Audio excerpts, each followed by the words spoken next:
Hello साथीहरु, आज चाहिँ हामी कक्षा 10 को last unit 9 international relation and cooperation भन्ने चाहिँ हेर्न चाहन्छु र यसको फर्स्ट च्याप्टर युएनओ मतलब युनाइटेड नेसन्स अर्गनाइजेसन भनेर बुझिन्छ र यसको बारेमा र यसको फर्मेसन, यसको कामहरु र यसको अर्गेन्सहरुको बारेमा चाहिँ यो लेसनमा हामी हेर्ने छौं।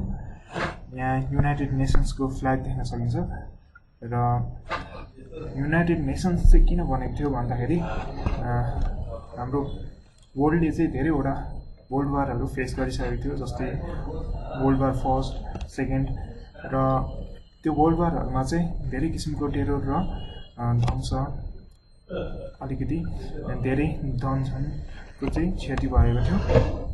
त्यही लाइफ र प्रपर्टिजको ड्यामेज चाहिँ त्यो लेभलमा चाहिँ फेरि वर्ल्डमा नहोस् भन्ने विचारलाई चाहिँ ध्यानमा राखेर वर्ल्डको यो लिडिङ कन्ट्रीजहरुले चाहिँ एउटा पीस रेजुलेसनको लागि चाहिँ एउटा अर्गनाइजेसन्सको स्थापना गर्ने उद्देश्य लिए र त्यही अनुरूप चाहिँ सुरुमा फर्स्ट वर्ल्ड वार पछाडी चाहिँ हाम्रो लीग अफ नेसन भन्ने अर्गनाइजेसन खोलिएको थियो।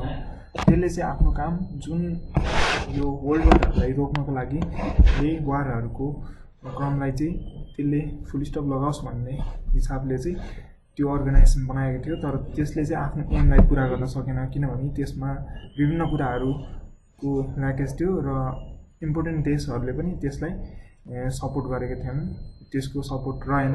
त्यही भएर लीग अफ नेसन चाहिँ गएर पछाडी फेल खायो र यो अर्गनाइजेसन फेल भए पछाडी सेकेन्ड वर्ल्ड वार पनि भयो र सेकेन्ड वर्ल्ड वार पछाडी चाहिँ अब वर्ल्ड लिडर्सहरुले फेरि अब एउटा अलिकति त्यो भन्दा स्ट्रङ किसिमको अर्गनाइजेसन बनाउने, तर त्यसले चाहिँ अब फेरि त्यस्तो जुन लीग अफ नेसनको जस्तो फेलियर थियो त्यसलाई चाहिँ हटाएर जाओस् भनेर विभिन्न अर्गेन्सहरु सहित यो जस्तै 5 वटा अर्गेन्सहरु छ, त्यसको इम्पोर्टेन्ट अर्गेन्स यस्तो किसिमको चाहिँ स्ट्रक्चर भएको एउटा नयाँ अर्गनाइजेसन बनाउने प्लान गरे र त्यही अनुरूप चाहिँ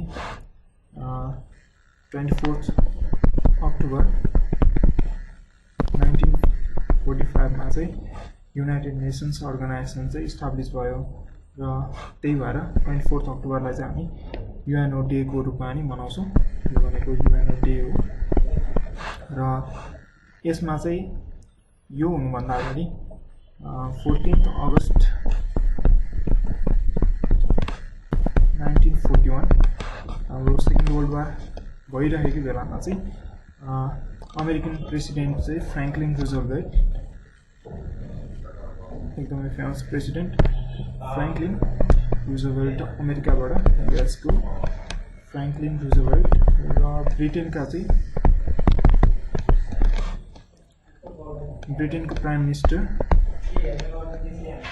विन्स्टन चर्चिलहरुको चाहिँ एउटा मिटिङ जस्तो भएको थियो र त्यसमा चाहिँ एउटा एग्रीमेन्ट जस्तो भएको थियो, एग्रीमेन्ट साइन गरिएको थियो जसलाई चाहिँ इन्टरनेशनल रिलेसनको एउटा माइलस्टोनकै रूपमा लिन सकिन्छ। त्यो ट्रिटीलाई चाहिँ हामी एटलान्टिक चार्टर भनेर भन्छौं अनि त्यही अनुसार चाहिँ यो युएन स्थापना गर्ने चाहिँ एउटा मेजर वे स्थापित भयो र त्यही पछाडी हाम्रो पछाडी गएर चाहिँ 1945 मा चाहिँ फाइनली युएनओ इस्टाब्लिश भयो र यो चाहिँ युएनओ को इस्टाब्लिशमेन्टको लागि चाहिँ 1945 कै अप्रिलमा फेरि एउटा सम्मेलन जस्तो भएको थियो, कन्फरेन्स, जुन चाहिँ अमेरिकाको सान फ्रान्सिस्कोमा भएको थियो र यसले चाहिँ मेजर डिसिजन्सहरु ल्यायो जसले चाहिँ युएन लाई फाइनली इस्टाब्लिश गरायो। बिगिनिङमा चाहिँ 50 जना मात्रै मेम्बर्सहरु थिए, 50 वटा नेसन्सहरु थियो र पछाडी गएर पोल्यान्डले पनि त्यसमा इस्टाब्लिशमेन्टकै क्रममा साइन गर्यो र फाइनली यो चाहिँ हाम्रो 24 अक्टोबर 1945 मा चाहिँ युएनओ इस्टाब्लिश भयो। र युएनओ इस्टाब्लिश हुनु चाहिँ किन इम्पोर्टेन्ट छ भनेर हामी हेर्न सक्छौं। युएन को धेरै पनि मेम्बर्स नेसनहरूसँग उपलब्ध। अनि अर्को भनेको चाहिँ हाम्रो यसको विभिन्न उद्देश्यहरूमध्ये त्यसलाई पनि लिस्ट आउट गर्छु म। जस्तै यसको मेन रिजन्सहरू भनेको चाहिँ अब यसले आफ्नो 19वटा च्याप्टर्स र 111वटा आर्टिकल्स भएको चाहिँ रिजोल्युसनहरू एउटा यसकै कन्स्टिट्युसन जस्तो बनाएको छ होइन। अब त्यसको अनुरूप चाहिँ यसले के अब्जेक्टिभ्सहरू एचिभ गर्ने भनेको छ भन्दाखेरि सबभन्दा सुरुमा त के भयो, to maintain international peace and relation होइन। अब हाम्रो इन्टरनेसनल पिस र रिलेसनको लागि चाहिँ यसले धेरै कदमहरू उठाएको छ। यही उद्देश्य पुरा गर्नकै लागि लिग अफ नेसन इस्टाब्लिस भयो भने लिग अफ नेसनले चाहिँ आफ्नो काम पुरा गर्न सकेन अन्ततः। तर अहिलेसम्म चाहिँ युएनओले काम गरिरहेको छ। यो एउटा एचिभमेन्ट मान्न सकिन्छ, यो सम्पूर्ण वर्ल्डकै लागि एउटा एचिभमेन्ट मान्न सकिन्छ। अनि अर्को भनेको फ्रेन्डली रिलेसनहरू चाहिँ कन्ट्रीहरूको बिचमा चाहिँ डेभलप होस् होइन भन्ने पनि यसको मेन उद्देश्य छ। To develop the friendly relationships among the nation of the world भनेर भन्न सक्यो होइन। त्यसै गरी अर्को भनेको यसले चाहिँ यो ह्युमन राइटहरूको विषयमा यो वारको समयमा के कस्तो राइटहरू छ, बेसिक ह्युमेनिटेरियन राइटहरू के छ, अनि मानिसहरूको यो फ्रिडम र डिग्निटीको विषयमा वर्ल्डको कस्तो धारणा छ भन्ने कुरा चाहिँ यसले देखाउने गर्छ र यसले देशकै प्रोटेक्सन र प्रमोसनको लागि चाहिँ काम गरिरहेको हुन्छ। र त्यसै गरी अब इन्टरनेसनल कोअपरेसनहरू मेन्टेन गर्ने यसको इन्टरनेसनली होइन कोअपरेसन्सहरूलाई मेन्टेन गर्ने र आएको प्रब्लम्सहरूलाई चाहिँ यो ठुल्ठुलो देशहरू मिलेर विश्वका पावरफुल देशहरू मिलेर चाहिँ सल्भ गर्ने प्रयत्न गर्छन्। र यसको मेम्बर हुनको लागि चाहिँ कन्ट्रिजहरूको केही क्राइटेरियाहरू हुन्छ। जस्तै हाम्रो चाहिँ एटलान्टिक चार्टरहरूलाई चाहिँ एक्सेप्ट गर्नुपर्ने हुन्छ। त्यसरी नै अनि युएनको एउटा जेनरल एसेम्ब्ली भन्ने छ, यो चाहिँ युएनको पार्लियामेन्ट जस्तै हो। यहाँ सुरुको पिक्चरमा पनि देख्न सक्छौँ, यो युएनको जेनरल एसेम्ब्लीको फोटो भयो। र यो पार्लियामेन्टमा चाहिँ अब मेम्बर हुनको लागि कति हुनु पर्यो त भन्दाखेरि 2/3 चाहिँ मेजोरिटी चाहियो होइन, मतलब एप्रुभल चाहियो त्यतिकै। र सेक्युरिटी काउन्सिलबाट पनि एप्रुभल हुनुपर्छ यसको, अनि गएर चाहिँ मेम्बर्स हुन्छ। त्यसरी नै हाम्रो देश पनि युएनको मेम्बर्स भएको थियो। र यसमा चाहिँ विभिन्न भाषाहरू चाहिँ अफिसियल ल्याङ्ग्वेजको रूपमा एक्सेप्ट गरिन्छ। अब त्यो मध्ये English, Chinese, Russian, French, Spanish र अरबिक चाहिँ यिनीहरूको अफिसियल ल्याङ्ग्वेजको रूपमा मानिन्छ। अहिलेसम्म चाहिँ हालमा 193वटा नेसन्स चाहिँ यसको मेम्बर्सहरू छन्। र अरू भनेको चाहिँ हाम्रो युएनको अर्गेन्सहरूको कुरा, त्यही अर्गेन्सहरू चाहिँ यहाँनिर हामी हेर्न सक्छौँ। जस्तै यसको 5वटा अर्गेन्सहरू जेनरल एसेम्ब्ली होइन, सेक्युरिटी काउन्सिल, अनि इकोनोमिक एन्ड सोसियल काउन्सिल, यसलाई इकोसोक भनेर पनि भनिन्छ होइन सर्कममा, अनि इन्टरनेसनल कोर्ट अफ जस्टिस, त्यसै गरी सेक्रेटेरिएटको कुराहरू छ। र यसको बारेमा चाहिँ 1 by 1 हेर्न सक्छौँ हामी। अब जेनरल एसेम्ब्लीको लागि चाहिँ आर्टिकल 7देखि 22मा मेन्सन भएको छ होइन। त्यही अनुसार चाहिँ यो जेनरल एसेम्ब्लीको प्रोभिजन छ, यो जुन हामीले 19 च्याप्टर्स 111 आर्टिकल्सको युएनको कन्स्टिट्युसन जस्तो मानौँ, त्यो अनुसार चाहिँ 7 to 22 आर्टिकलमा चाहिँ हाम्रो के को प्रोभिजन छ त जेनरल एसेम्ब्लीको प्रोभिजन छ। त्यसै गरी आर्टिकल 23 देखि 50 सम्ममा चाहिँ सेक्रेटरी काउन्सिलको बारेमा प्रोभिजन छ। त्यसै गरी अर्को 61 देखिको 72 सम्मको चाहिँ आर्टिकलमा चाहिँ इकोनोमिक एन्ड द सोसल काउन्सिलको चाहिँ प्रोभिजन छ। त्यसै गरी यहाँनिर हाम्रो 92 देखि चाहिँ 96 आर्टिकलसम्म चाहिँ हाम्रो इन्टरनेसनल कोर्ट अफ जस्टिसको प्रोभिजन छ। त्यसैगरी सेक्रेटेरिएटको प्रोभिजन चाहिँ 97 देखि 101 सम्मको आर्टिकलमा छ। र अर्को एउटा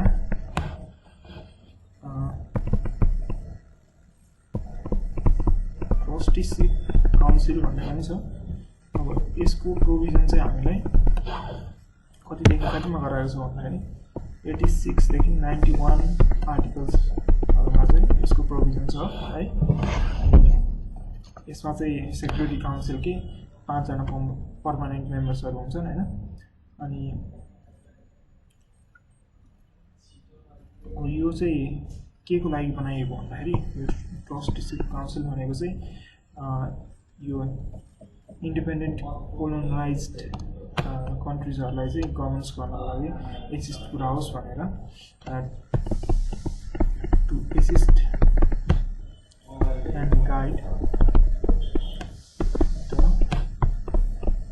न्यूली इन्डिपेन्डेन्ट भर्खरै इन्डिपेन्डेन्ट भएको यो कोलोनीहरुलाई चाहिँ एसिस्ट गरोस्, गाइड गरोस्, त्यसको आफ्नो देश अब कसरी चलाउने त्यो विषयमा चाहिँ त्यहाँको मानिसहरुलाई त्यति ज्ञान हुँदैन, मतलब अभ्यास हुँदैन हैन।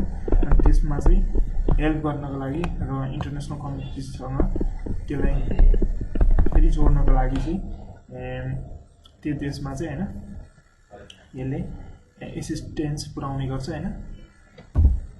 अनि newly independent countries to guide the newly independent countries in the governance and all other international relations भनेर भन्नुपर्ने छ हैन। त्यसैगरी अब हामी जनरल एसेम्ब्लीको बारेमा अलिक डिटेलमा हेरौँ। यो जनरल एसेम्ब्ली भन्नेबित्तिकै हाम्रो के छ त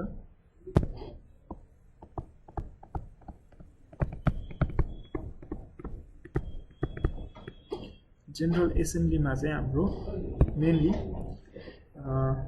यो भनेको चाहिँ ठ्याक्कै हाम्रो कुनै पनि नेसनको पार्लियामेन्ट जस्तो मान्न सकिन्छ है।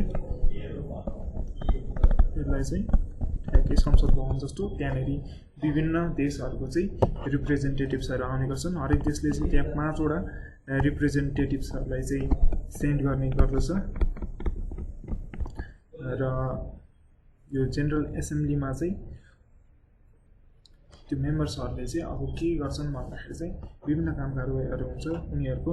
अनि यहाँनेरि सिम्पली त्यो मेम्बर्सहरूको चाहिँ 2/3 मेजोरिटी आयो भने चाहिँ मेजोरिटीबाट चाहिँ कुनै पनि इम्पोर्टेन्ट डिसिजन्सहरू चाहिँ पास गर्न सकिन्छ, पास गर्नुपर्ने हुन्छ। यसको लागि चाहिँ इम्पोर्टेन्ट डिसिजन्सको लागि चाहिँ 2/3 मेजोरिटी चाहिन्छ भने अब सिम्पल माइनर डिसिजन्सहरूको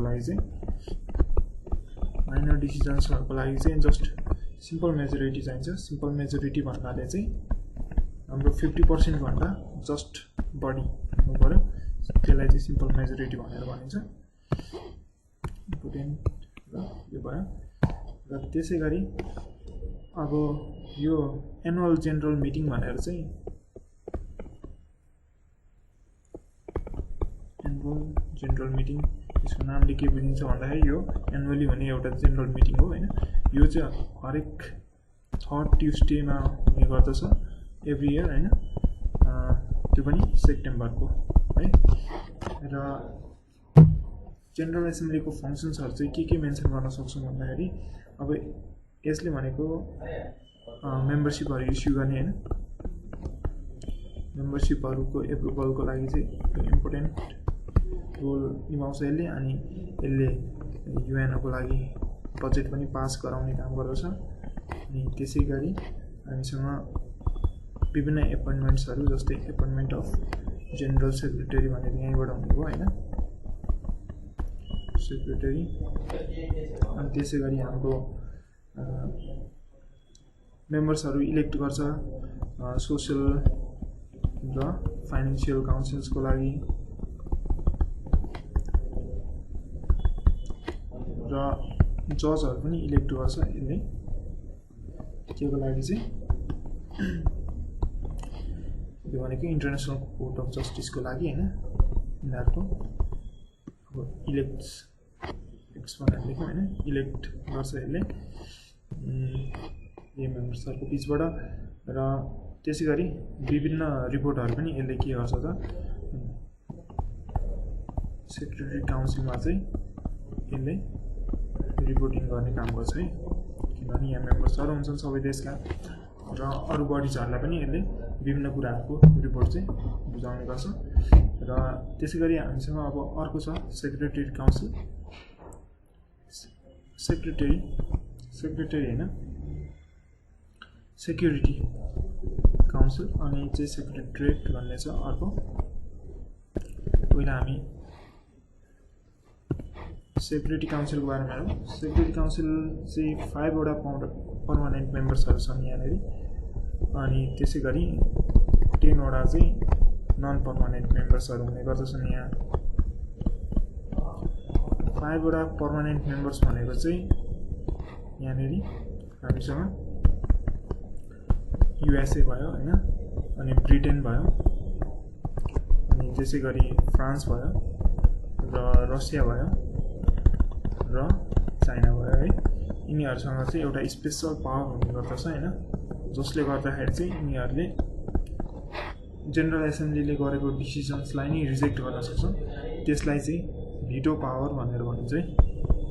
भिटो भन्ने एकदमै इम्पोर्टेन्ट हो। यसले चाहिँ पुरै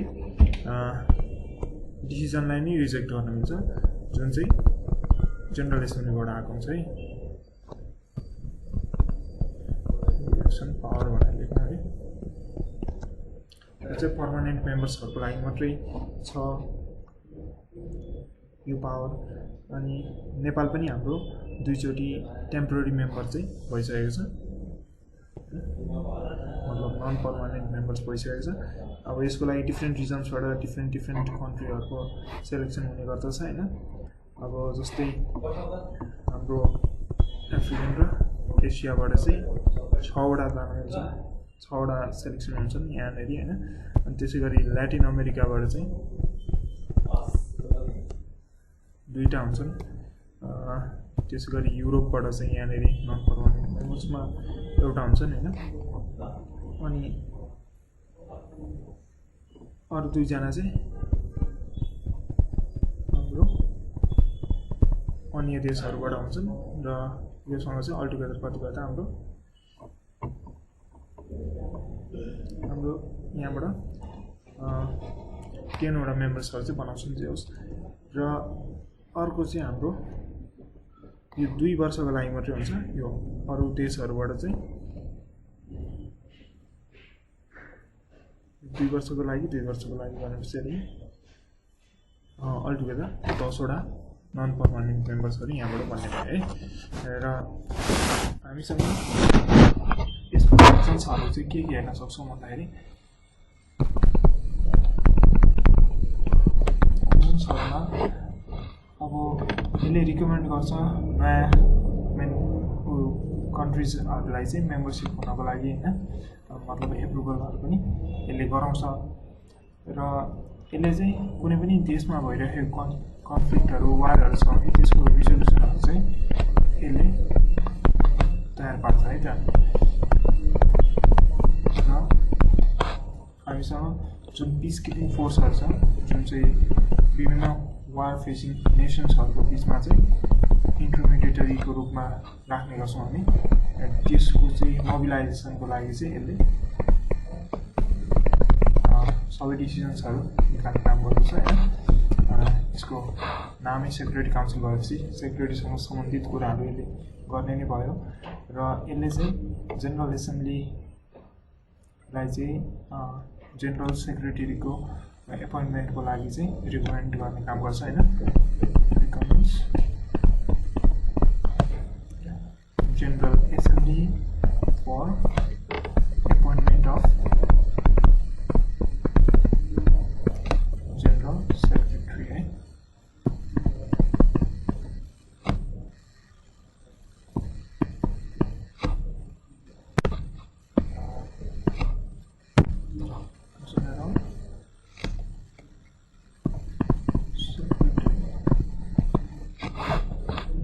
त्यसै गरी अब अर्को छ हाम्रो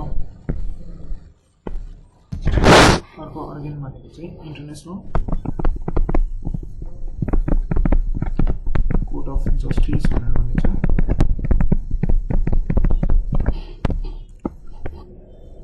अब यसमा चाहिँ 15 वटा जजेसहरू हुने गर्दछन् अनि यिनीहरूलाई पनि जेनरल एसेम्ब्लीबाटै इलेक्ट गरेर ल्याइन्छ।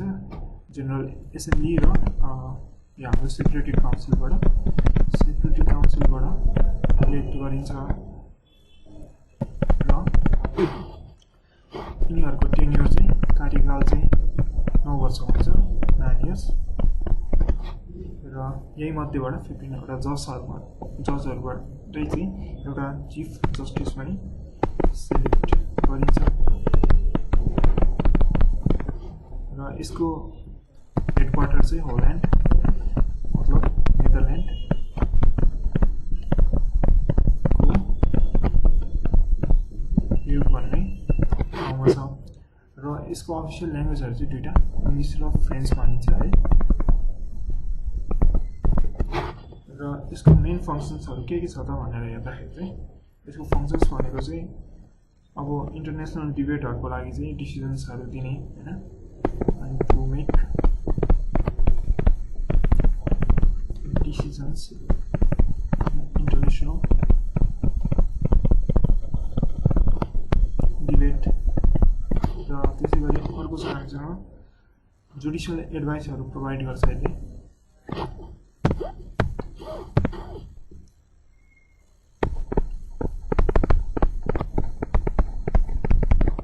अब यसको विभिन्न युएनको बडिजहरू, त्यसै गरी यसको मेम्बर नेसन्सलाई चाहिँ होइन त्यसको बडिजहरूलाई चाहिँ यसले स्पेसली जुडिसियल एडभाइसहरू दिने गर्दछ होइन। अनि कुनै पनि जुडिसियरी के काम हो त त्यसले इन्टरप्रेट गर्नुपर्छ लहरू। यसले चाहिँ कस्तो ल इन्टरप्रेट गर्छ भन्दाखेरि इन्टरनेसनल लहरू, to interpret the international laws. Okay, यो भयो यसको मुख्य कामहरू। र त्यसै गरी अर्को भनेको चाहिँ हाम्रो सेक्रेटेरिएट।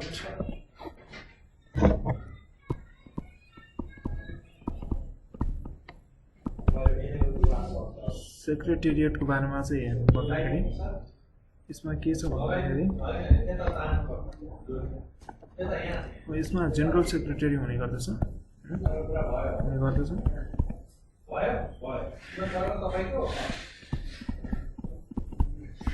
र अरू भनेको चाहिँ प्लस एक्सपर्ट्सहरू हुने गर्दछन् र इन्टरनेसनल सिभिल सर्भिस सर्भेन्टहरू होइन चाहिँ एडमिनिस्ट्रेटिभ स्टाफहरू हुने गर्दछन्। यसको यो हामी यहाँ वर्ल्डको धेरै इन्टेलेक्चुअल प्रोफेसनल्सहरूलाई चाहिँ देख्न सक्छौँ र यसमा चाहिँ हाम्रो के छ भन्दाखेरि जेनरल सेक्रेटरीलाई चाहिँ कसरी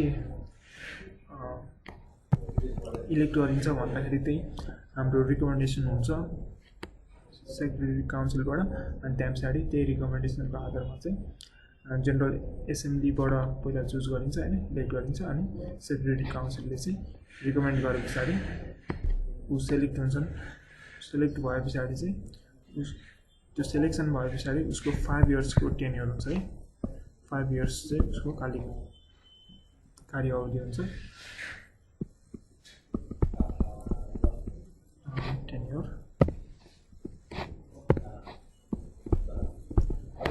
र यसको मेन फङ्सन्सहरू के छ भन्दाखेरि चाहिँ यसले चाहिँ यो पुरै सेक्रेटेरिएटको चाहिँ फङ्सन के हो भन्दाखेरि यसले चाहिँ एउटा आर्बिट्रेटरको रूपमा चाहिँ काम गर्नुपर्ने हुन्छ कुनै पनि डिस्ट्रिब्युटहरूलाई चाहिँ रिजल्भ गर्नको लागि है। र त्यसै गरी हामीसँग विभिन्न पिसहरू मेन्टेन गर्नको लागि प्रोग्राम्सहरू छ, अनि त्यसलाई चाहिँ कन्डक्ट गर्ने काम होइन, to conduct programs to maintain peace भनेर भन्न सक्यो होइन। अनि त्यसको लागि विभिन्न कन्फरेन्सहरू अर्गनाइज गर्नुपर्ने हुन्छ ग्लोबली होइन। अर्गनाइजेस कन्फरेन्स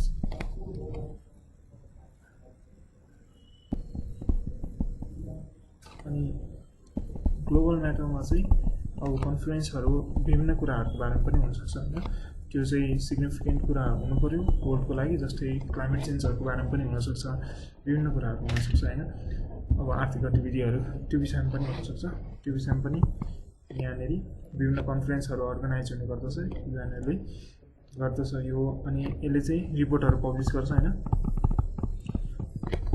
अब काम सकिएको खण्डमा चाहिँ त्यसको रिपोर्टहरू पब्लिस गर्ने अनि त्यसलाई डिस्ट्रिब्युट गर्ने कामहरू सबै यहीँबाट आउने गर्दछ।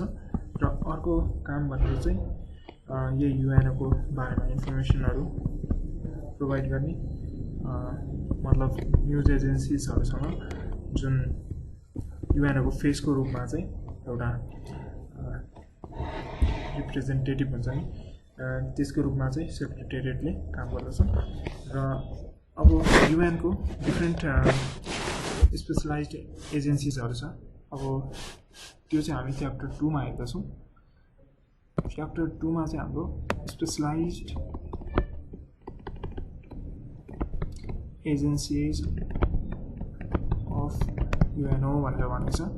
अब युएनओ भनेपछि हाम्रो युनाइटेड नेसन्स अर्गनाइजेसन्सको डिफ्रेन्ट ह्युमेनिटेरियन ग्लोबल अर्गनाइजेसन्सहरू छन् होइन।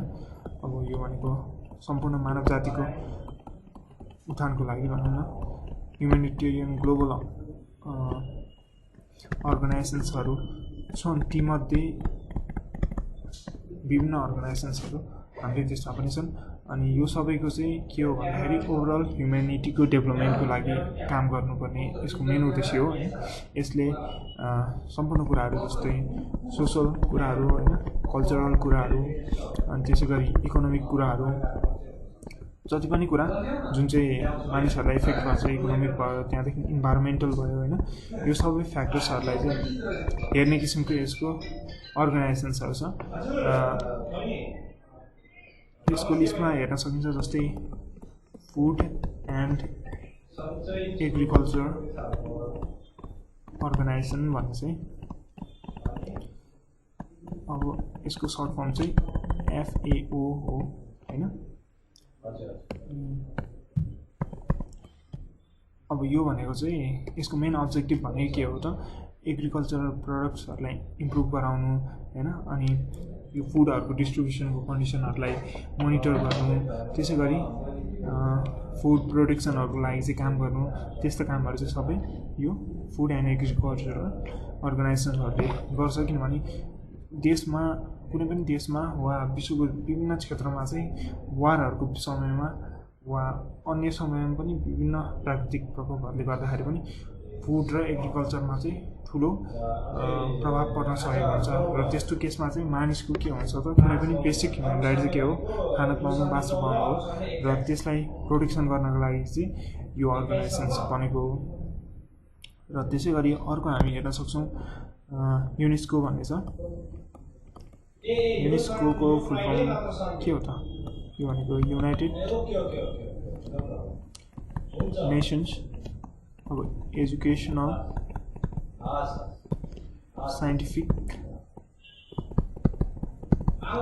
एन्ड कल्चरल अर्गनाइजेसन है। अब यसमा हामी देख्न सकिहाल्छौँ के छ यसले मेन हेर्ने कुराहरू।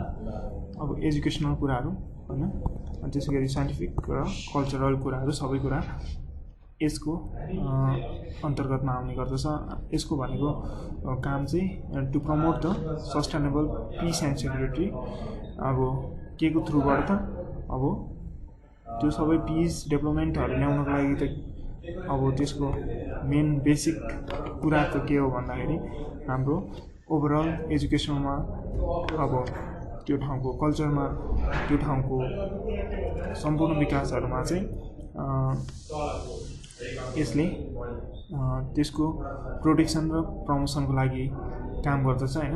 अनि यो नेचुरल र कल्चरल हेरिटेजहरूलाई चाहिँ प्रोटेक्ट गर्ने, जस्तै युनेस्को वर्ल्ड हेरिटेजहरू भनेर हामीले सुनेको छौँ, त्यस्तो कुराहरूको चाहिँ प्रोटेक्सन गर्ने र त्यो देशहरूलाई चाहिँ एजुकेसन, साइन्स र कल्चरको फिल्डमा चाहिँ यसको मेम्बर्स देशहरूलाई चाहिँ अगाडि बढाउने कामहरू चाहिँ सबै केले गर्दछ।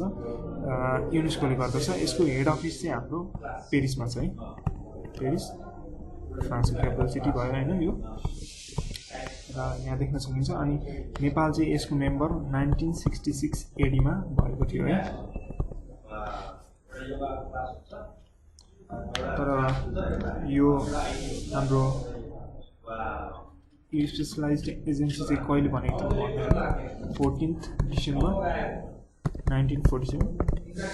अलिक निकै पछाडि हामी गएर यसमा एड भए तापनि हाम्रो विभिन्न वर्ल्ड हेरिटेजहरू चाहिँ युनेस्कोले रिकगनाइज गरेको छ, र यसले त्यसको थ्रुबाट हाम्रो जस्तो देशहरूमा चाहिँ यो कल्चरल साइटहरूलाई चाहिँ प्रोटेक्ट गर्ने काम पनि गरेको छ, जुन चाहिँ यसको नाम अनुसारकै काम हो, कल्चरल अर्गनाइजेसन भनेको छ।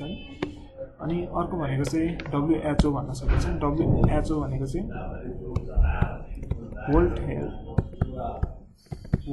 हेल्थ अर्गनाइजेसन हो नि।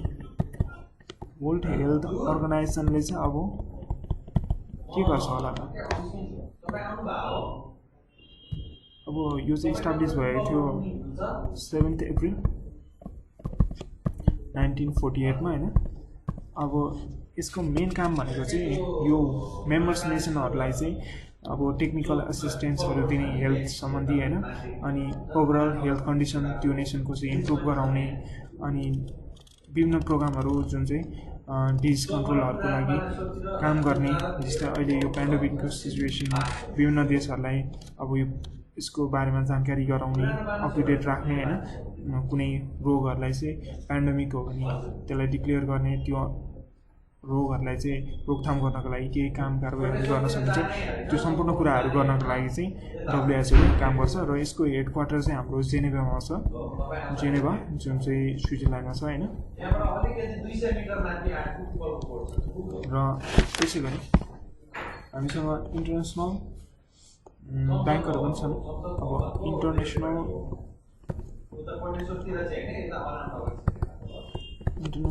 ब्याङ्क फर रिकन्स्ट्रक्सन भनेर भनेको चाहिँ रिकन्स्ट्रक्सन एन्ड डेभलपमेन्ट।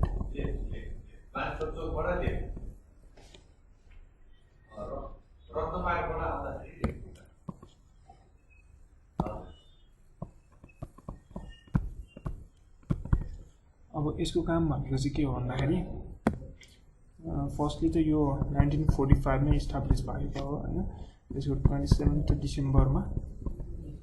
र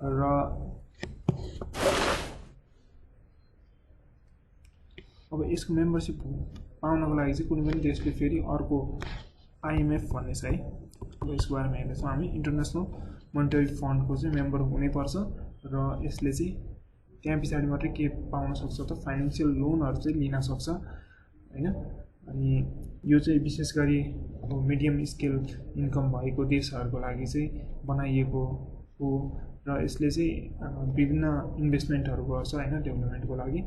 अनि नेपालले पनि यसको मेम्बरसिप चाहिँ 1961 मा लिएको थियो, र यसको चाहिँ हेड अफिस वासिङटन डिसीमा छ। वासिङटन डिसी मतलब US मा होइन। अब हाम्रो IMF भनेको इन्टरनेसनल मोनिटरी, यो पनि फाइनेन्ससँग रिलेटेड भयो होइन, इन्टरनेसनल मोनिटरी फन्ड। अब यसको काम चाहिँ के हो त भन्दाखेरि चाहिँ वर्ल्ड वाइड यो मोनिटरी कोअपरेसनहरूलाई चाहिँ एउटा इन्स्टिट्युसनलाइज गर्ने, अनि त्यसलाई चाहिँ एउटा बेसिक मेसिनरी दिने, जसले चाहिँ यो इन्टरनेसनल कम्युनिटिजमा चाहिँ एउटा कोलाबोरेसन होस् मोनिटरी प्रब्लम्सहरू सल्भ गर्नको लागि भनेर यो बनाइएको हो होइन। अब यसले चाहिँ डेभलपिङ नेसन्सहरूलाई चाहिँ लोनहरू दिने गर्छ, अनि यसको लोनहरू चाहिँ अरू ब्याङ्कबाट लिए भन्दा चाहिँ के हुन्छ त भन्दाखेरि लो इन्ट्रेस्टहरूको हुन्छ होइन। त्यही भएर यहाँनिरबाट चाहिँ लोन दिएर विभिन्न लो इन्कम भएका डेभलपिङ नेसन्सहरूले चाहिँ फाइदा उठाउन सक्छन् होइन। अनि जे होस् वर्ल्डभरि चाहिँ एउटा इकोनोमिक स्टेबिलिटी ल्याउनको लागि, र त्यसै गरी अब जुन देशलाई चाहिँ अब फाइनेन्सियल सपोर्टहरू चाहिएको छ त्यसलाई चाहिँ त्यो सपोर्ट दिनको लागि चाहिँ यसले धेरै महत्त्वपूर्ण भूमिका खेल्छ हैन। यसको हेडक्वार्टर पनि यही वाशिंटन DC युएसमै छ। र त्यसै गरी अर्को भनेको चाहिँ हाम्रो इन्टरनेसनल कन्सर्नको कुरा के छ त सिभिल एभिएसनको कुरा छ। यो भनेको ICAO यो भनेको चाहिँ हाम्रो इन्टरनेसनल सिभिल एभिएसन है सिभिल एभिएसन अर्गनाइजेसन भनेर भनिन्छ। अब यसले चाहिँ हाम्रो यो सिभिल एभिएसनको एरियाहरू चाहिँ एक्सपान्ड गर्न त्यसपछि त्यसलाई मोनिटर गर्न र त्यसलाई चाहिँ इन्टरनेसनल पोलिसिज र रुलको अनुसार चाहिँ मेन्टेन गर्नको लागि चाहिँ काम गर्दछ हैन। यसको हेडक्वार्टर चाहिँ हामी मोन्ट्रियलमा भेट्छौँ। त्यो भनेको क्यानाडामा पर्दछ हैन। र त्यसै गरी हाम्रो अर्को भनेको चाहिँ ITU भनेको चाहिँ हाम्रो इन्टरनेसनल टेलिकम्युनिकेसन एजेन्सी भनेर भनिन्छ। इन्टरनेसनल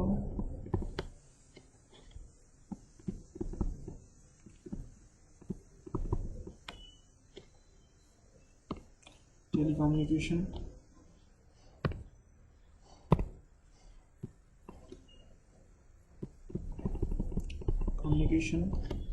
एसोसिएसन भनेर भनिन्छ। यसको कामहरू चाहिँ के हो त भन्दाखेरि अब इन्टरनेसनल टेलिकम्युनिकेसनको क्षेत्रमा चाहिँ यसले त्यसकै प्रमोसनको लागि डेभलपमेन्टको लागि चाहिँ विभिन्न रिसर्चहरू अनि विभिन्न एक्टिभिटिजहरू गर्दछ हैन। अनि यसको पनि मेम्बरसिप नेपालले कहिले पाएको थियो 1957 मा पाएको थियो र यसको हेड अफिस चाहिँ जेनेभामै छ जुन चाहिँ स्विजरल्यान्डको हेर्न सक्छौँ हैन। यहाँनिर छ र यसले चाहिँ अहिले कम्युनिकेसनको क्षेत्रमा त सेटेलाइटहरुमा पनि हाम्रो अब भरपूर्ण के छ त अहिले डिपेन्डेन्सी छ र यो त्यो सेटेलाइटहरुको स्लटहरुको पनि यसले डिस्ट्रिब्युसनको कामहरु गर्दछ है।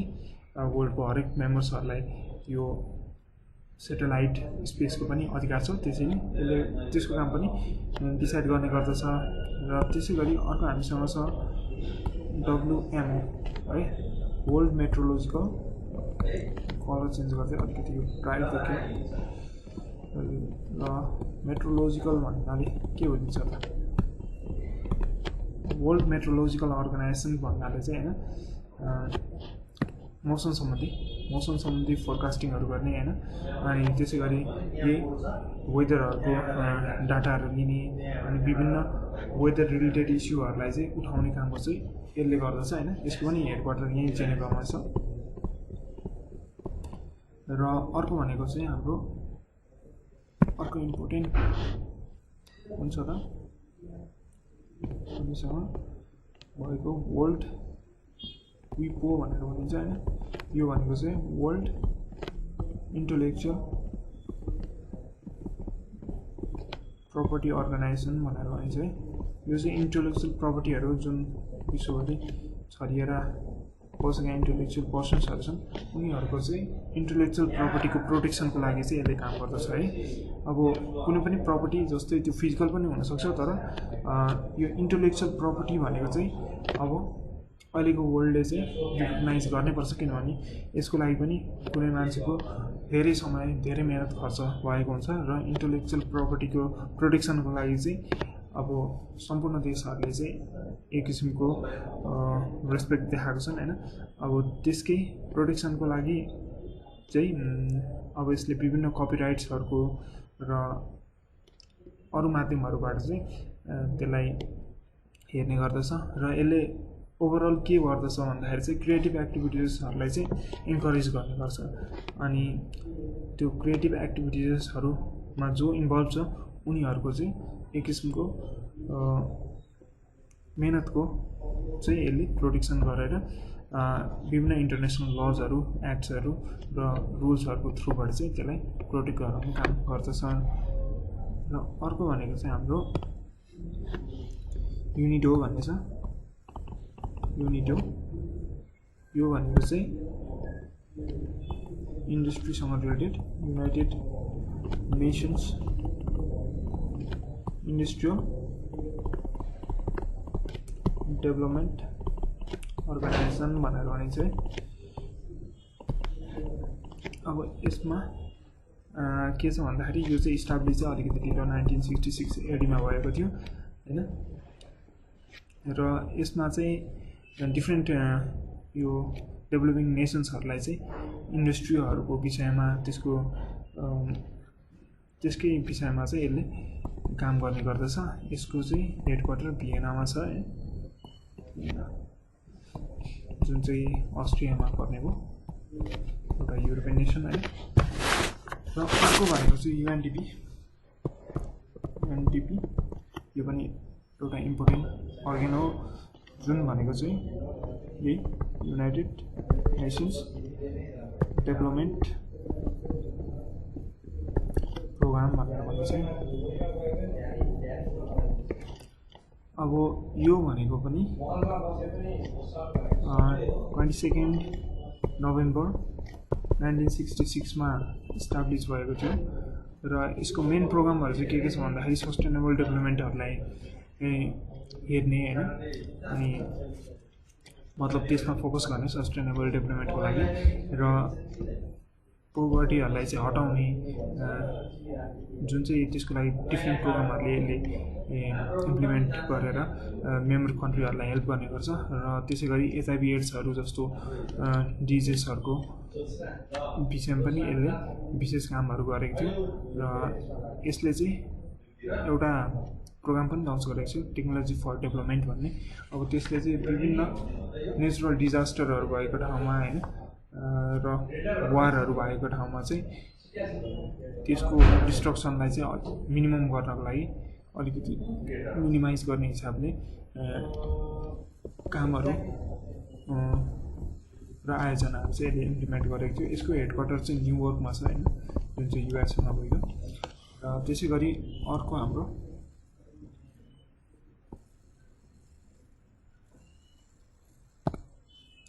युनिसेफ भन्ने छ हैन, पनि सुनिरहेको एकदमै फेमस। अब यसको भनेको चाहिँ के हो त full form, United nations international children's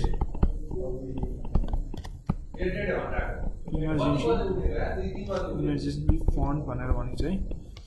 यो भनेको चाहिँ हाम्रो 1 डिसेम्बर 1946 मा है।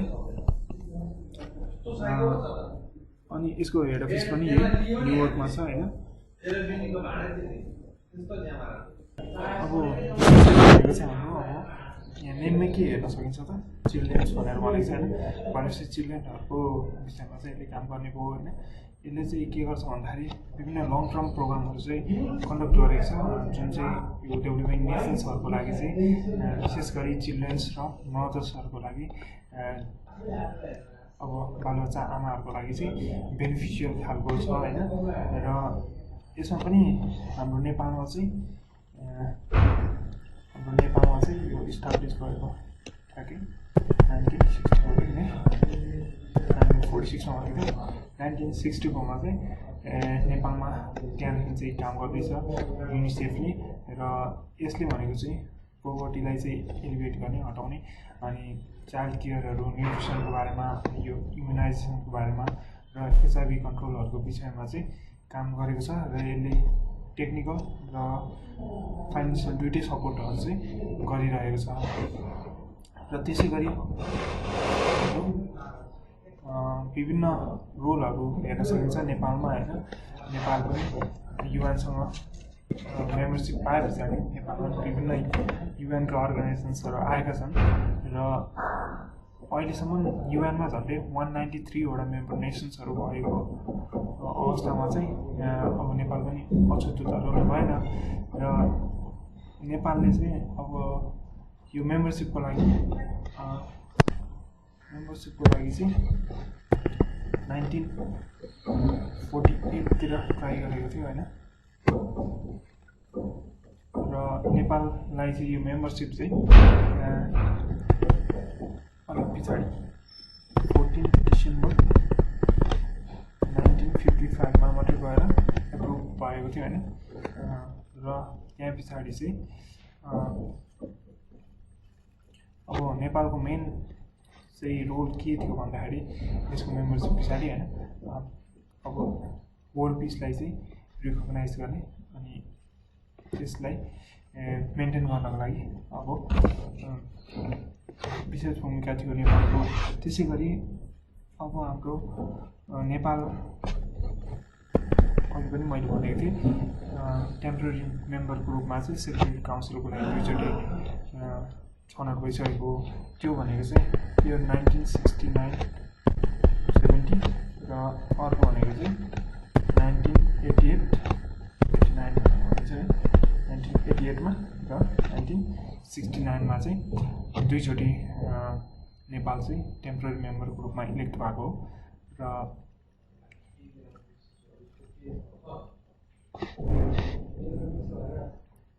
अनि केही रिप्रेजेन्टेटिभहरू चाहिँ नेपालको युएनको एसिस्टेन्ट सेक्रेटरी जेनरल पनि भएका छन् हैन युएनको।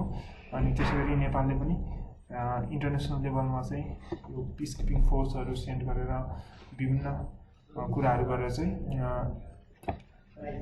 राम्रो रिकग्निसन पाउन सफल भएको छ। त्यसै गरी अब नेपाल चाहिँ एसिस्टेन्ट सेक्रेटरी जेनरलको लागि चाहिँ इलेक्ट भएको साधाहरू हेर्ने भने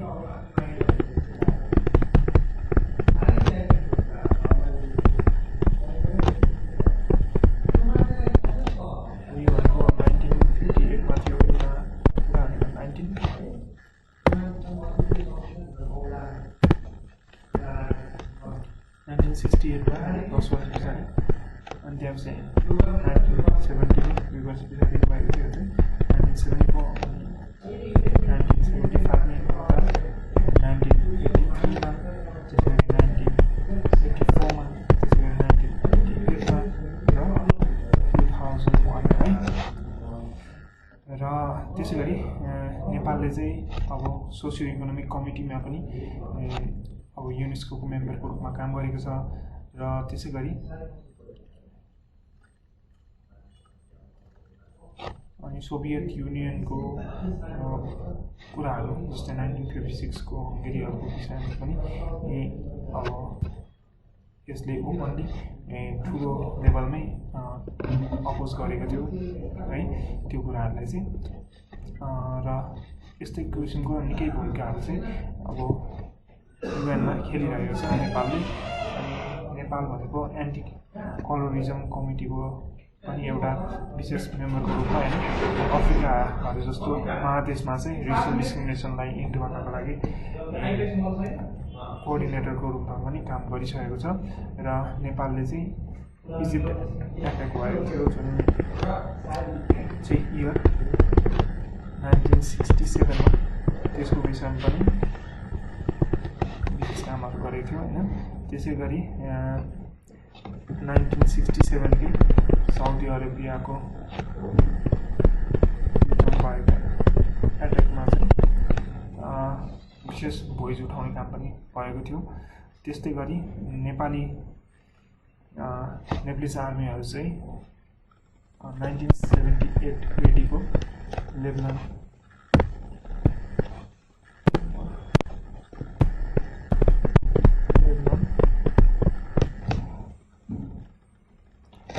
क्राइसिसमा पनि विशेष भूमिका रहेछ नेप्लिज पिस किपिङ फोर्सको मेनली।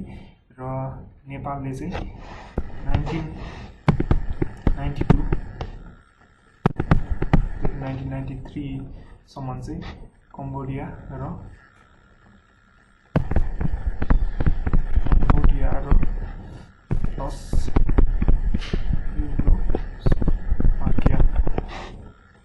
जुन चाहिँ रसियाको पार्ट थियो त्यसमा पनि पिस किपिङ फोर्सको चाहिँ विशेष भूमिका रहेको थियो। त्यसै गरी 1994मा चाहिँ हाइटी युएसको छेउको एउटा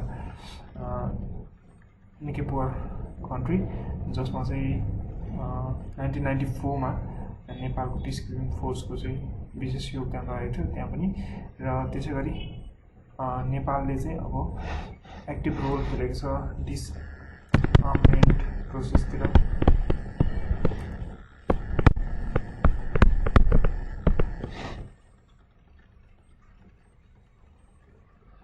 अनि ल्यान्डलक कन्ट्री नेपालले ल्यान्डलक कन्ट्रीहरूको राइट्सको बारेमा पनि टाइम टु टाइम भोइसहरू विभिन्न कुराहरू उठाउने काम चाहिँ गरिरहेको छ युएनमा। र त्यसै गरी नेपालले चाहिँ जुन चाहिँ नीति लिएको छ भन्दाखेरि न्यू कोलोनिजम भन्ने र अनलफुल फरेन इन्टरफेरेन्सको विरुद्धमा चाहिँ त्यसको सपोर्टमा चाहिँ काम गर्ने काम गर्छ युएनमा। र यो सम्पूर्ण कुराहरू चाहिँ हामी लेसन 3 मा चाहिँ जुन चाहिँ role of Nepal United Nations भनेर हेर्छौँ है। Role of Nepal in UN र लेसन चाहिँ हाम्रो युएनओको एक्टिभिटिजहरू के छ नेपालमा त्यो चाहिँ हेर्ने गर्छौँ है। देख्नेछौँ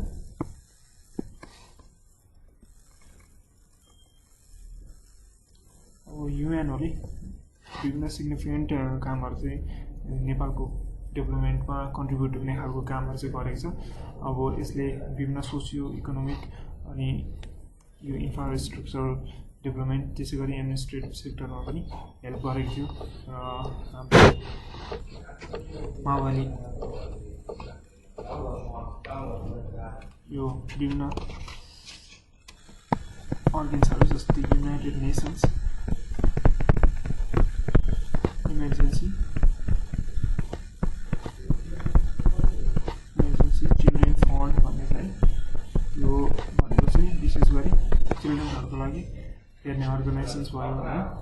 अब यसले चाहिँ भनेको मेजर प्रोग्राम्सहरू लन्च गरेको छ जसले चाहिँ चाइल्ड राइट ह्युमन राइटहरूलाई चाहिँ गभर्मेन्टल र कम्युनल लेभलसम्म नै इम्प्लिमेन्ट गर्न सफल भएको छ। यसमा चाहिँ अब न्युट्रिसन चाइल्ड हेल्थ केयर होइन त्यसै गरी इन्भाइरोमेन्टल एजुकेसन HIV एड्सहरू सम्बन्धी कामहरू चाहिँ यसले हेरेको छ।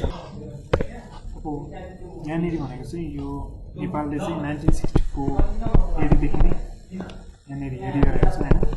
यो कामहरूलाई चाहिँ यसले चाहिँ होस् यो एजेन्सीले चाहिँ नेपालमा गरिरहेको छ।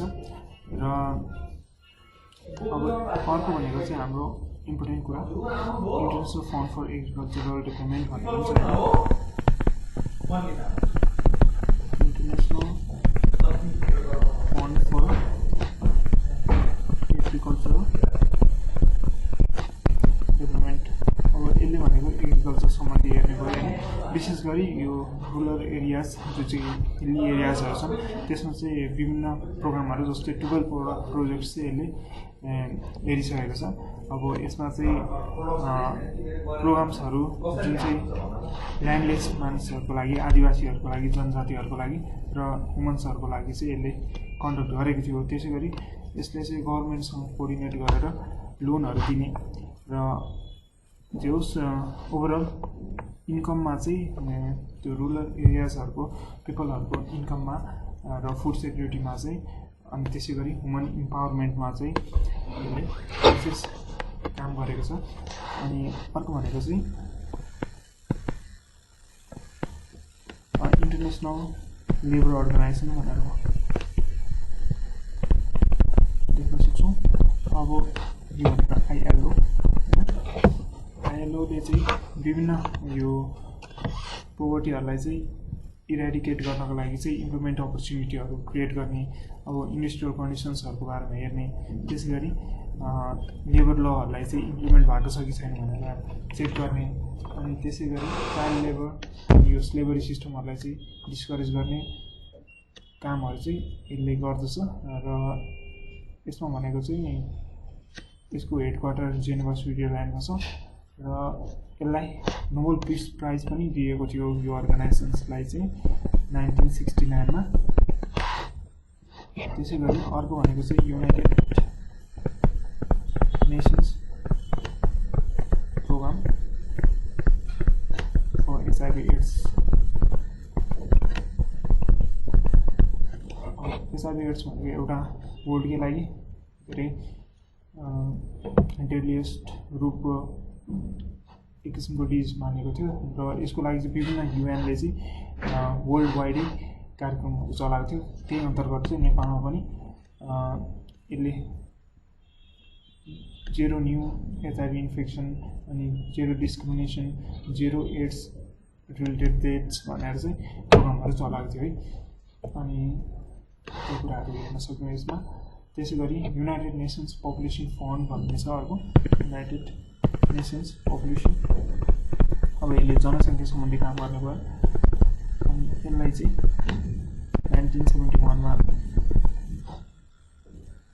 1971देखि नै नेपालमा यसले हेल्पहरू प्रोभाइड गरिरहेको छ र यसले चाहिँ नेपालको 18वटा डिस्ट्रिक्ट्सहरूमा चाहिँ विभिन्न एक्टिभिटिजहरू कन्डक्ट गरिरहेको छ र यसको मेन काम चाहिँ यो प्रेग्नेन्सीहरूको बारेमा अनि चाइल्ड बर्थ जुन चाहिँ सेफ र सेक्योर होस् र अरू कुरा जुन चाहिँ पपुलेसनसँग रिलेटेड छ त्यो कुरामा चाहिँ विशेष यसले काम गर्दछ। र अर्को भनेको युनाइटेड नेसन्स क्यापिटल डेभलपमेन्ट भनेर भनेको छ, क्यापिटल डेभलपमेन्ट फन्ड। अब यो क्यापिटल डेभलपमेन्ट भन्ने बित्तिकै यसको इकोनोमिक फाइनेन्सियल कुराहरूमा गयो होइन। यसले लोकल लेभलमा विभिन्न किसिमको भिजनहरू म्यानेजमेन्टहरू चाहिँ दिने र फाइनेन्सियल इन्स्ट्रुमेन्टहरूको चाहिँ एक्सेस नभएको रुरल एरियाजहरूमा पनि यसले चाहिँ त्यसको अलिकति भए पनि फेसिलिटीहरू चाहिँ प्रोभाइड गर्ने र जो सबै एरियाको मान्छेहरूलाई चाहिँ मेन स्ट्रिम डेभलपमेन्टसँग चाहिँ इन्भल्भ गराउने चाहिँ कामहरू यसले गरेको छ र विभिन्न मानिसहरूको विभिन्न क्षेत्रको मानिसहरूको केही हदसम्म स्ट्यान्डर्डलाई पनि इम्प्रुभ गराउने काम चाहिँ यो अघिबाट भएको छ। त्यसै गरी अर्को भनेको United Nations human settlement program भन्ने छ।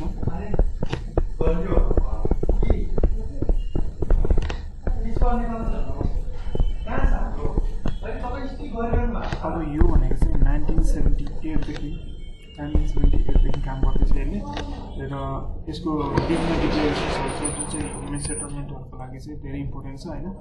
जस्तै फ्लड भिक्टिम्सहरू छन्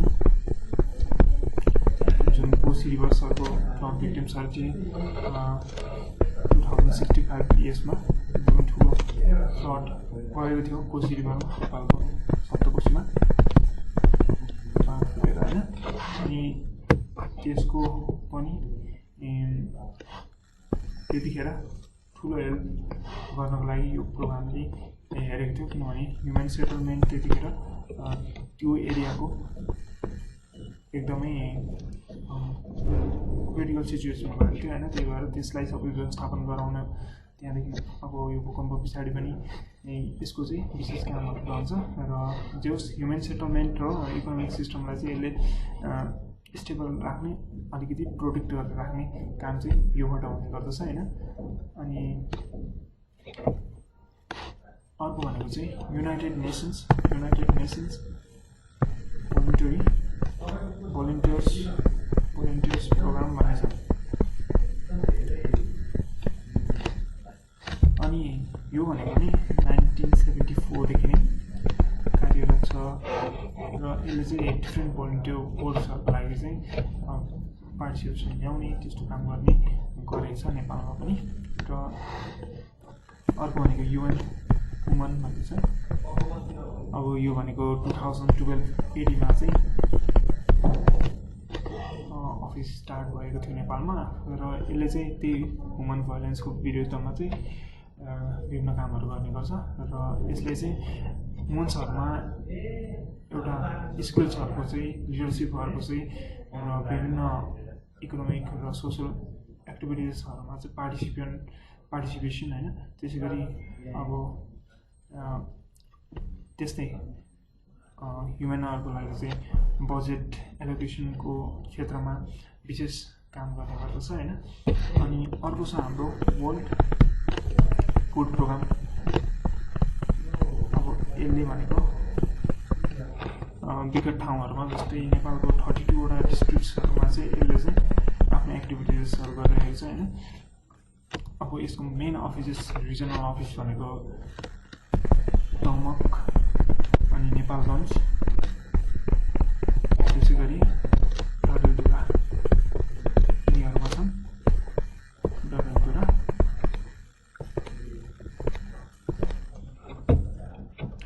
र यसले चाहिँ यसको मेन एम के हो भन्दाखेरि चाहिँ हङ्गरहरू, यो इमर्जेन्सी फुडहरू चाहिँ त्यसको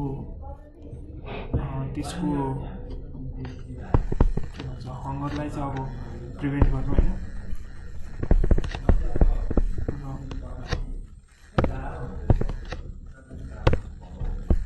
prevent hunger and make emergency food भन्ने चाहिँ यसको मेन उद्देश्य भयो होइन। विशेष गरी विकट ठाउँहरूमा चाहिँ यसको झन् ठुलो भूमिका रहन्छ। अनि अब न्युट्रिसन पनि इफेक्टिभ फुड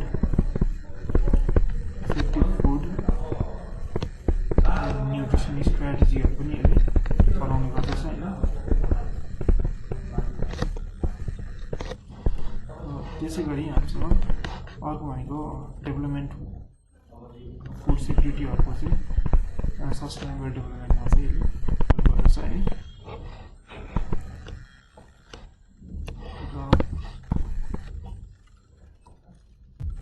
मेन WHO त्यसले पनि नेपालमा काम गरिरहेको छ। अब त्यसले चाहिँ कोअर्डिनेसनमा काम गर्छ हाम्रो देशको मिनिस्ट्री अफ हेल्थ र coordination ministry of health and पपुलेसनसँग है।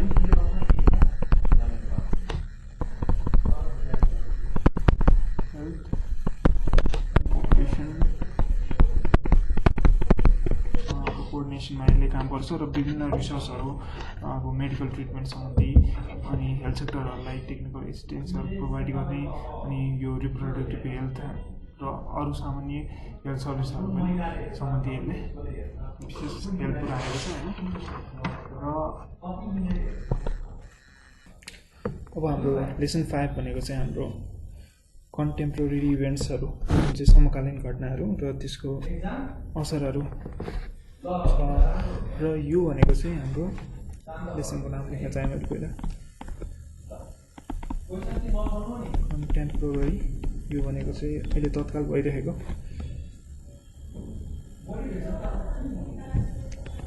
Contemporary events and it's effects भन्ने छ है। अब यो भनेको चाहिँ समकालीन घटना कन्टेम्पोरेरी इभेन्ट्स भनेको होइन अनि त्यसको प्रभावहरू र यसमा हेर्न सकिन्छ के छ भन्दाखेरि हाम्रो मेन इस्युहरू चाहिँ यहाँनिर सस्टेनेबल डेभलपमेन्टहरूको। सस्टेनेबल डेभलपमेन्ट भनेको के हो त भन्दाखेरि दीर्घकालीन विकासहरू होइन। अब यसमा चाहिँ यसको मेन इम्पोर्टेन्ट एउटा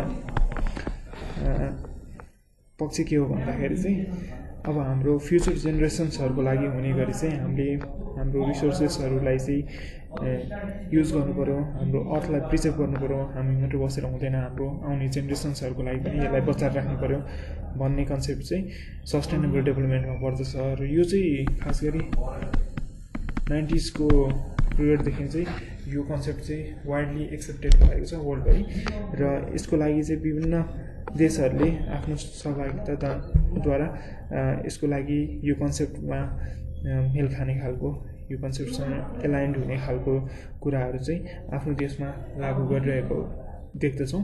र अर्को भनेको डिसआर्मेन्ट है। यो भनेको चाहिँ हाम्रो हतियार छोड्ने, हतियारहरूको चाहिँ जथाभावी नकारात्मक प्रयोग नगर्ने किसिमको एउटा विचार हो होइन। अब यसमा के हुन्छ भन्दाखेरि कुनै पनि आर्म्स वा एम्युनिसनहरूको चाहिँ रिस्ट्रिक्सनहरू लिमिटेसनहरू लगाइन्छ। कुनै पनि देशलाई आफूलाई हुने कुनै पनि अब एट्याक वा त्यस्तै बाट चाहिँ बच्नको लागि चाहिँ आफ्नो सेल्फ डिफेन्सको लागि चाहिँ उसले प्रपर आर्मेन्ट त हुनुपर्छ होइन। तर कसैलाई हार्म गर्नको लागि पनि अरू देशको विरुद्धमा युज गर्नको लागि टेरोरिजम फैलाउनको लागि होइन। जस्तै अब पुरै सम्पूर्ण ह्युमन बिङ्सहरूलाई नै हार्मफुल हुने खालको एटम बम्सहरू केमिकल वेपन्सहरू युज नगर्नको लागि र नगर्ने भन्ने एउटा यो कन्सेप्ट चाहिँ डिसआर्मेन्ट भनेर भन्न सकिन्छ होइन। अब झन्डै वर्ल्डको स्ट्याटिस्टिक्समा हेऱ्यो भने 2 खर्ब अमेरिकन डलर्सहरू चाहिँ 2 खर्ब अमेरिकन डलर्स भनेको चाहिँ इयरली स्पेन्ड भइरहेको छ वेपन्सहरूमै, जुन चाहिँ इलिगल ट्रेडिङहरूमा मेनली भनौँ झन्डै यसको हाफ चाहिँ इलिगलै ट्रेड मात्रै हुन्छ होइन। 1 खर्ब जति अमेरिकन डलर चाहिँ हरेक वर्ष इलिगली ट्रेड हुने यो आर्म्सहरूको चाहिँ तथ्याङ्क भयो होइन। अनि त्यसै गरी अब यो आर्म्सहरूको वेपन्सहरूको ट्रेडले चाहिँ पुरै ह्युमन एक्जिस्टेन्सलाई नै डेन्जरमा राख्न सक्छ होइन। अनि अब टेररिज्म भइगयो होइन। त्यसै गरी विभिन्न इनोसेन्ट पिपलहरूको चाहिँ लाइफ प्रपर्टीहरूको चाहिँ ड्यामेज हुनसक्छ होइन, लस हुनसक्छ।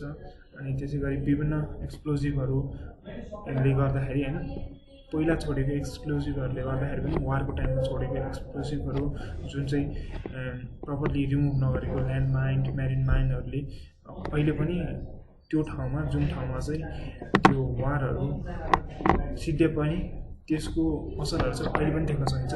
नेपालकै केसमा पनि अब जनआन्दोलनको बेलामा भएका ती बमहरू अहिले पनि ठाउँ ठाउँमा विस्फोट हुने त्यस्ता घटनाहरू देख्न सकिन्छ होइन।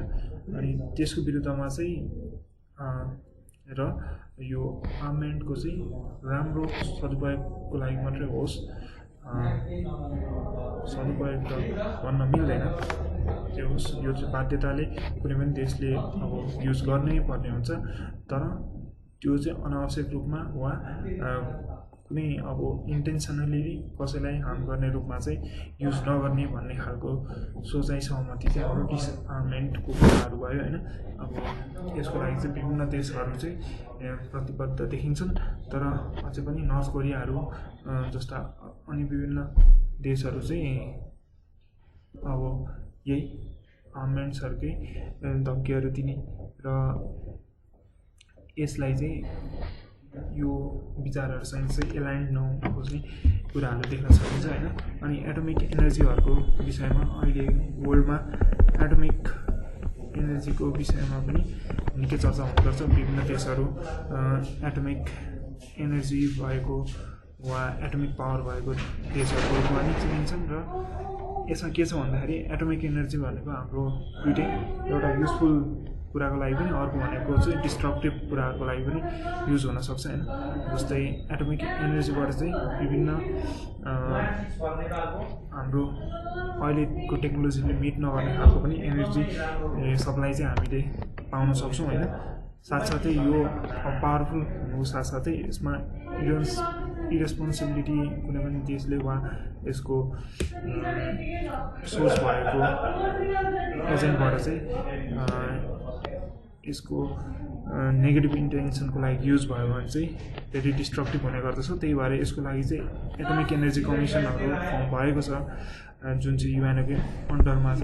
र यसले त्यही एटोमिक एनर्जीहरूको चाहिँ युजको र त्यसको म्यानेजमेन्टको चाहिँ मोनिटराइजेसन्स गर्छ जे होस्। अनि अर्को भनेको वर्ल्डले अहिले फेस गरेको भनेको ग्लोबलाइजेसनसँगै इन्फेक्सियस डिजिजहरू चाहिँ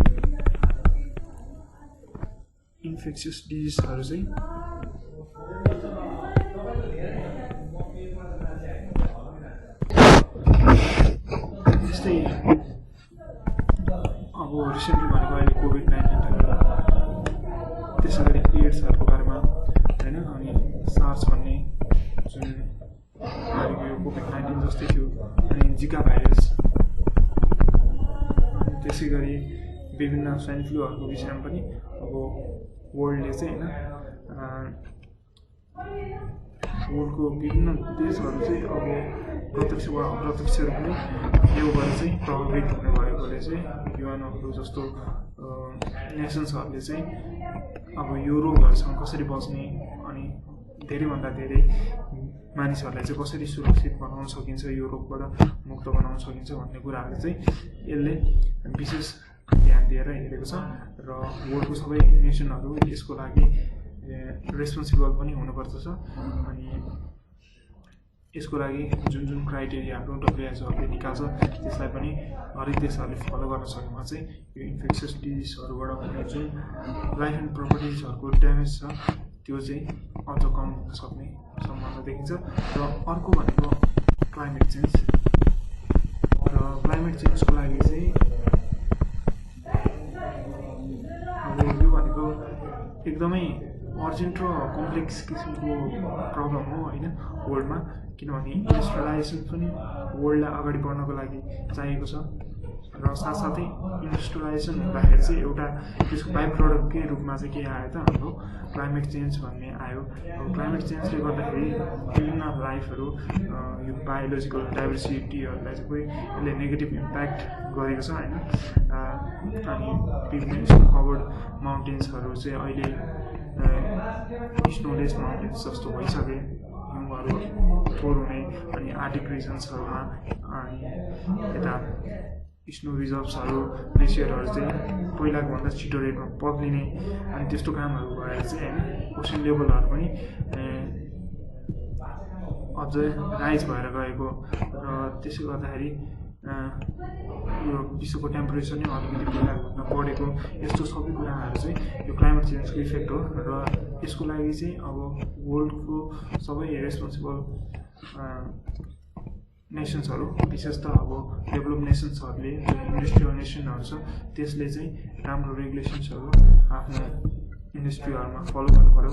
अनि वर्ल्डमा अझ ग्रिनेरीहरूको लागि चाहिँ ग्रिनेरीहरू जुन रहेको छ त्यो पनि सकिने काम भइरहेको छ र त्यसलाई चाहिँ तत्काल बन्द गरेर चाहिँ अझ ग्रिनेरीहरू बढाउने अनि यो हाम्रो जुन रेन फरेस्टहरू छ त्यसको प्रोटेक्सनको लागि काम गर्ने काम चाहिँ वर्ल्डको सबै नेसनहरूले चाहिँ विशेष जोड दिनुपर्नेछ। र अर्को हाम्रो लास्ट लेसन छ ग्लोबलाइजेसन एन्ड लोकलाइजेसन भन्ने, र यसमा चाहिँ हाम्रो ग्लोबलाइजेसन यो भनेको चाहिँ सम्पूर्ण देशहरू चाहिँ अहिले एउटा साझा घर जस्तो भइसकेको छ होइन। वर्ल्ड विदाउट बोर्डर भनेर पनि भनेको थियो प्रोफेसर ब्राउन समथिङ। र त्यसै गरी लोकलाइजेसन भनेको चाहिँ अब हाम्रो पहिलाभन्दा अझ लोकल लेभलसम्म डेभलपमेन्टहरू पुऱ्याउने त्यो कुराहरू जुन चाहिँ फेडरलिजमको कन्सेप्टहरू पनि त्यस्तै हो। र यहाँनिर चाहिँ भनेको ग्लोबलाइजेसनमा चाहिँ के हुन्छ त it is the process of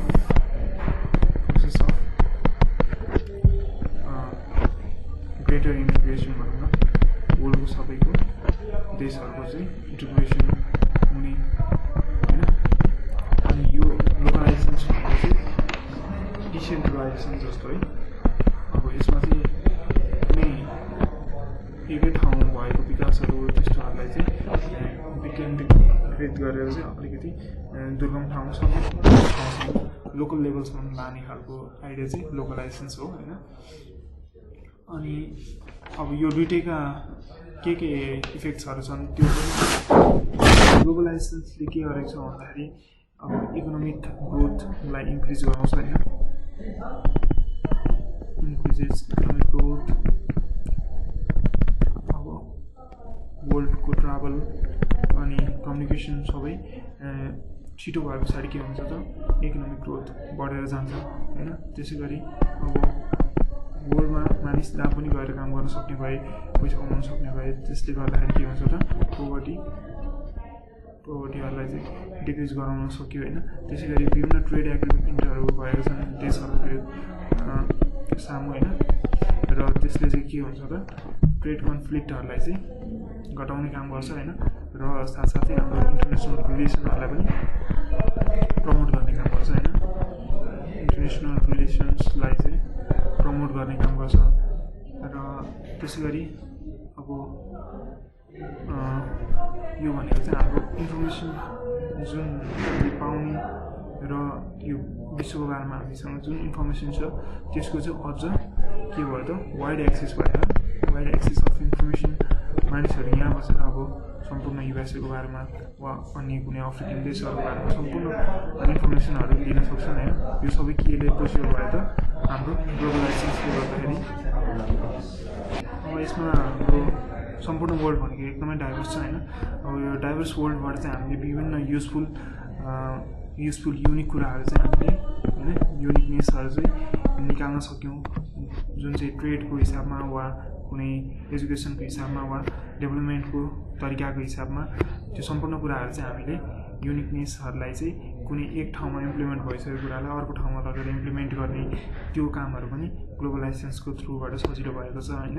अनि त्यसै गरी अब यसले भनेको चाहिँ इन्टरनेसनल कम्पिटिसनहरू चाहिँ बढाएको छ, जसले गर्दाखेरि चाहिँ यो हेल्दी कम्पिटिसनले चाहिँ के गरेको छ त सम्पूर्ण वर्ल्डलाई नै एक हिसाबले एउटै फेजमा चाहिँ डेभलप गर्ने र सम्पूर्ण स्ट्यान्डर्डलाई चाहिँ एक ठाउँ कुनै ठाउँ राम्रो काम भयो भने त्यसलाई नै अर्को ठाउँ ठ्याक्क इम्प्लिमेन्ट गर्न सक्यो भने चाहिँ छिटोसँग र एकदमै सठिक तरिकाले चाहिँ हामी डेभलपमेन्टहरू भएको वा मानिसहरूको त्यहाँनिर लाइफ स्ट्यान्डर्डहरू इन्क्रिज भएको चाहिँ देख्न सक्छौँ होइन। यो चाहिँ भयो केही पोजिटिभ इफेक्ट्सहरू, यो चाहिँ पोजिटिभ इफेक्ट्सहरू भयो। त्यसै गरी हामीसँग अब ग्लोबलाइजेसनको नेगेटिभ इफेक्ट्सहरू पनि हुन्छ होइन।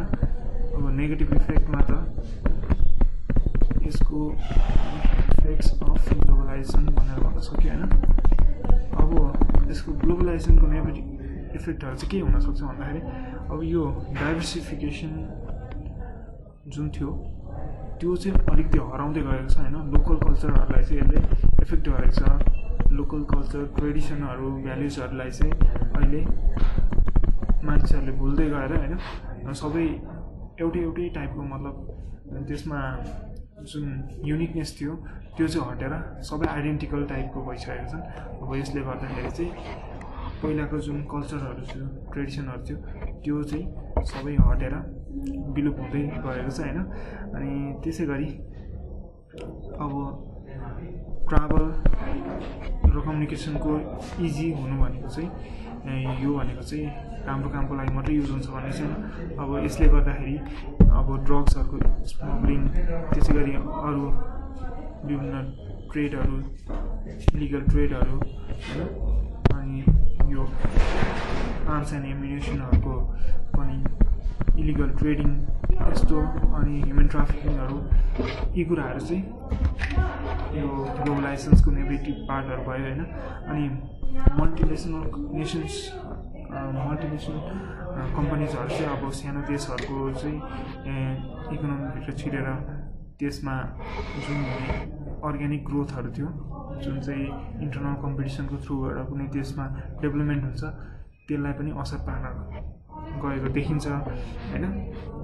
अनि त्यसै गरी ठुलो नेसनहरूले चाहिँ होइन सानो नेसनहरूलाई इम्प्रेसराइज गर्ने, त्यसपछि उनीहरूको भिजन्स र स्ट्राटेजीहरूमा चाहिँ दखल दिने त्यस्तो कामहरू चाहिँ झन् सजिलो र छिटो भएको र उनीहरूको जुन यो एक्सेस छ, जुन जस्तै युएसएले कुनै अर्को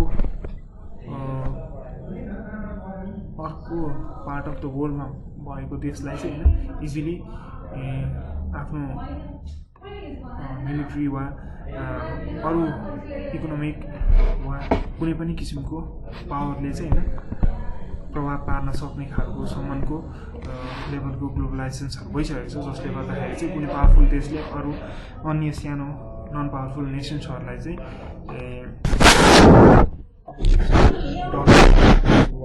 दबावको माहौल चाहिँ सिर्जना भएको छ होइन। अब त्यसै गरी हाम्रो लोकलाइजेसन्स भनेको चाहिँ अब यो फेडरलिजम जस्तो हो, नेपालमा चाहिँ अहिले भर्खरै हामी फेडरलिजम प्र्याक्टिस गरिरहेको छौँ, यसमा पनि देख्न सकिन्छ होइन। अब यसको केही पोजिटिभ र नेगेटिभ पार्ट्सहरू हेरौँ होइन। लोकलाइजेसनको पोजिटिभ पार्ट्सहरू चाहिँ के छ र भन्दाखेरि पोजिटिभ इफेक्ट्समा चाहिँ अब यसले चाहिँ ब्याकवर्ड क्लास र ब्याकवर्ड र रुरल एरियाजको पिपलहरूलाई चाहिँ होइन डेभलपमेन्टसँग जोडेको छ। अनि त्यसै गरी यसले चाहिँ सेन्टरमा हुने मात्रै डेभलपमेन्टहरूलाई चाहिँ डिसेन्ट्रलाइज गरेको छ।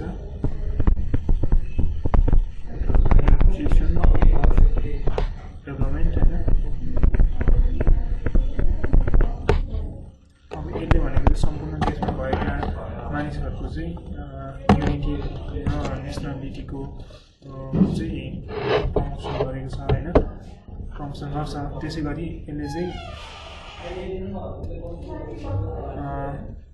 लोकल कुराहरूमा चाहिँ हामी अझै अभ्यस्त हुनुपर्छ, लोकल प्रडक्ट्सहरू युज गर्नुपर्छ, आफ्नो लोकालिटीमा पनि जानुपर्छ भन्ने कुराहरू चाहिँ यसको मेन पक्षहरू भए होइन। त्यसै गरी अब यसको नेगेटिभ साइडहरू चाहिँ के छ त? नेगेटिभ साइडहरू भनेको चाहिँ अब कुनै पनि लोकल लेभलमा भएर होइन त्यहाँनिर त्यसको इन्भाइरोमेन्टसँग त्यसको जुन कल्चरसँग अब अलिकति इन्टरफियर गर्दाखेरि चाहिँ त्यो पुरै चेन्ज हुने वा पुरै हराएर जाने खालको पनि अवस्था आउन सक्छ होइन। त्यो भनेको चाहिँ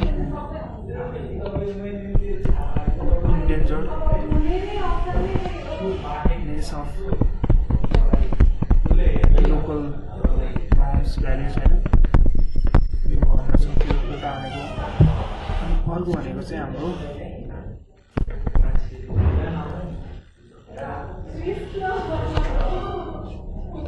अनि सबै एरियाजहरूलाई चाहिँ हामीले होइन डेभलप गर्न खोज्दाखेरि होइन डेभलपमेन्टको फेज चाहिँ स्लो हुनसक्छ। त्यसै गरी अब जुन हाइली क्वालिफाइड पिपल्सहरू छन् अलिकति सेन्टरबाट अलिकति राम्रो ठाउँबाट उनीहरूले चाहिँ त्यो लोकल लेभलको स्किल्सहरू चाहिँ होइन रिप्लेसमेन्ट गर्न सकेर चाहिँ लोकल लेभल्सहरूलाई चाहिँ झन् त्यहाँनिर इम्प्लिमेन्ट अपर्च्युनिटीकै अभाव सिर्जना हुने पनि काम हुनसक्छ। र त्यसै गरी यो चाहिँ अन्तिम लेसन थियो जुन चाहिँ लेसन 6 थियो होइन। लेसन 6मा हामीले लोकलाइजेसन र ग्लोबलाइजेसन सेयरिङ र यसै गरी यो इभेन्ट यहाँनिर सकिन्छ। Thank you.